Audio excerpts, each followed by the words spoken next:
que vous êtes chaud, Léo? Est-ce que c'est du vrai rap ce soir? Explosivement les portes du succès.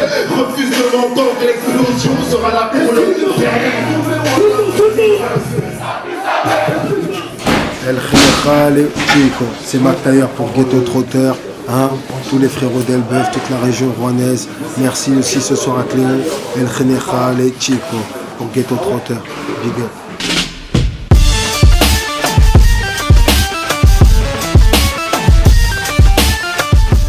Un EP, des mixtapes, puis un gros album en 2005 qui nous avait fait exploser, qui s'appelait Toujours pour ceux qui savent, avec les singles 93 Hardcore et la trilogie.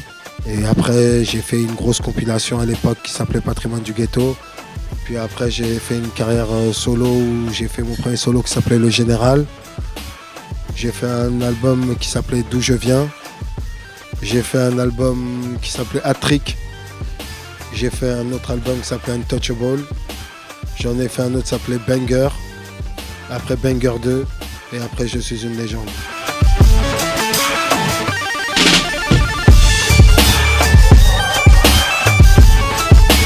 C'était un concert de malade. C'était un truc de fou. J'avais mis les moyens. Vu qu'on sait que je suis très ambitieux, j'avais mis des moyens sur scène qui étaient un vrai truc, tu vois. J'avais mis une belle mise en scène.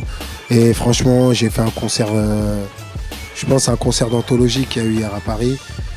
J'ai reçu beaucoup de messages et tout. Et il y a même des jeunes, tu vois, par exemple, les jeunes, eux, ils ont pas pu aller dans des concerts à l'époque. Et là, ils ont vu c'était quoi le vrai rap sur scène, quoi.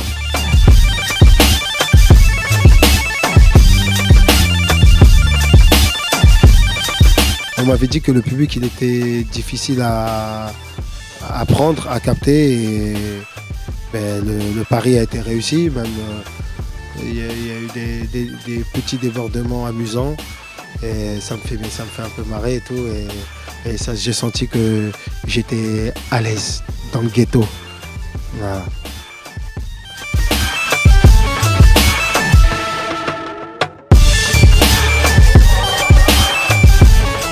J'étais au CJD là quand j'étais petit, j'étais au mitard et tout, et genre j'avais lu un livre au Tarmi, et il y avait un mec qui s'appelait Roi Rimatesson J. McTayer. C'était un livre de soldats dans les pays celtes, et le mec il disait que ça voulait dire l'homme loup. On a souvent l'image du loup seul au haut de la montagne là, alors que c'est un animal qui vit en meute. Et donc il voulait dire qu'il était seul malgré la proximité de ses semblables. Et j'ai dit ouais, je vais m'appeler McTayer parce que je me sens seul malgré la proximité de mes semblables.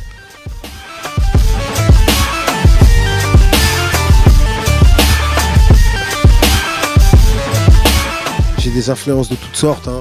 Tu vois, je peux écouter pour moi Lil Wayne, je peux écouter du Drake, du Future, le dernier The Game, Young Jeezy, Rick Ross, Kendrick, J. Cole. J'écoute tout ce qui est Young Jeezy, tous les gens qui font du vrai rap, quoi. Voilà.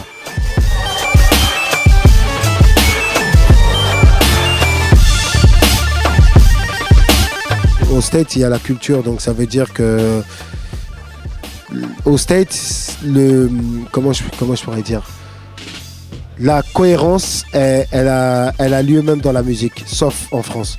En France, c'est le seul pays où tu peux être le plus fort, mais tu vas pas être le mec, tu vois, tu peux être le plus fort dans le rap, mais tu vas pas être le mec qui vend le plus, ou le mec, tu vois, dans le sport, ça n'existe pas. Tu es le plus fort, tu gagnes. Dans tout dans la vie, tu es le plus fort, tu gagnes. Mais en France, dans le rap, il y a plein de gens que c'est les plus forts qui n'ont rien fait. T'as compris? C'est la seule cohérence. C'est-à-dire aux États-Unis, les plus forts ont toujours tout baisé.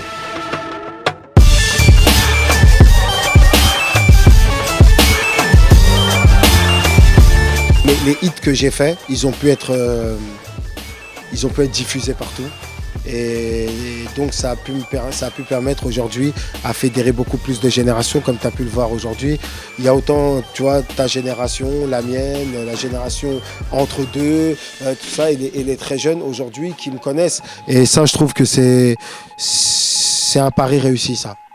Parce que j'ai fait le premier album que j'ai sorti en major, c'est un album qui rend hommage à la mentalité que j'ai toujours défendue dans mes disques.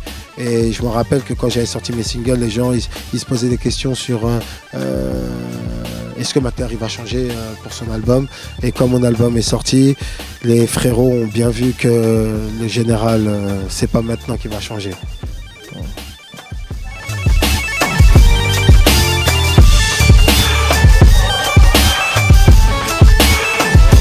J'espère qu'il rappe pas pour le buzz, quoi.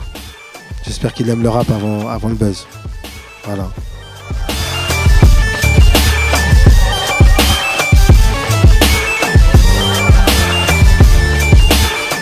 Je sais pas encore.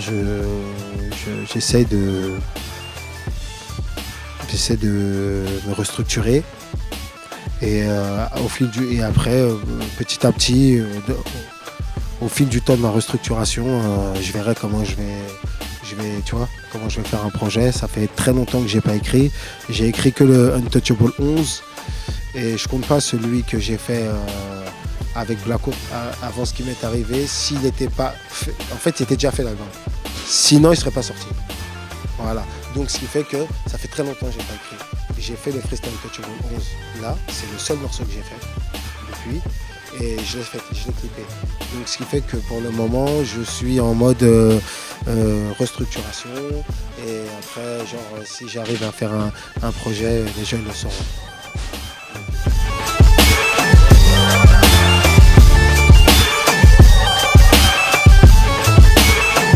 Je remercie tous les gens de Cléon, toute la région rouennaise et tous les frères, tout Elbeuf, tous les frères comme vous qui entreprenez les choses.